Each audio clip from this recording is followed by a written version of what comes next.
If you claim to be a Christian and you vote for Barack Obama, I can say without fear of contradiction that you are wrong. Psalm 139, starting in verse 13, says, "For you formed my inward parts, you knitted me together in my mother's womb. I praise you, for I am fearfully and wonderfully made. Wonderful are your works, my soul knows it very well. My frame was not hidden from you when I was being made in secret, intricately woven together in the depths of the earth. Your eyes saw my unformed substance. In your book were written, every one of them, the days that were formed for me, when as yet there were none of them." I want to read an article written by Jill Stanek. She was a nurse in the Chicago hospital system.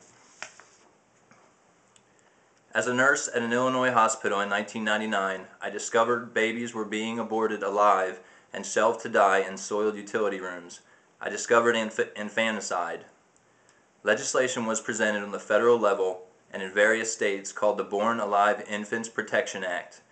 It stated all live-born babies were guaranteed the same constitutional right to equal protection, whether or not they were wanted.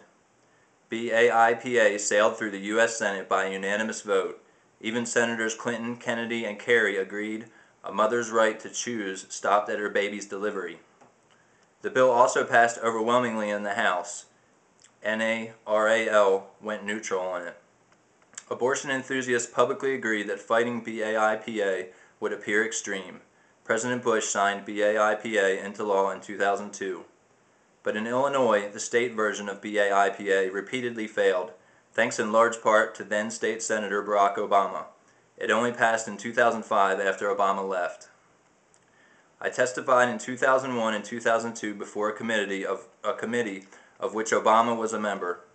Obama articulately worried that the legislation protecting live aborted babies might infringe on the women's rights or abortionists' rights. Obama's clinical discourse, his lack of mercy, shocked me. I was naive back then. Obama voted against the measure twice. It ultimately failed.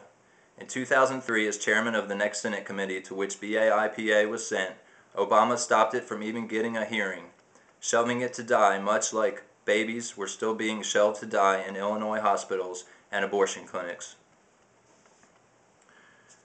Since the start of the war in Iraq, over 6.5 million babies have been aborted in the United States. A week from Tuesday, let's stand up for the rights of these innocent ones. Vote for life. Vote for John McCain.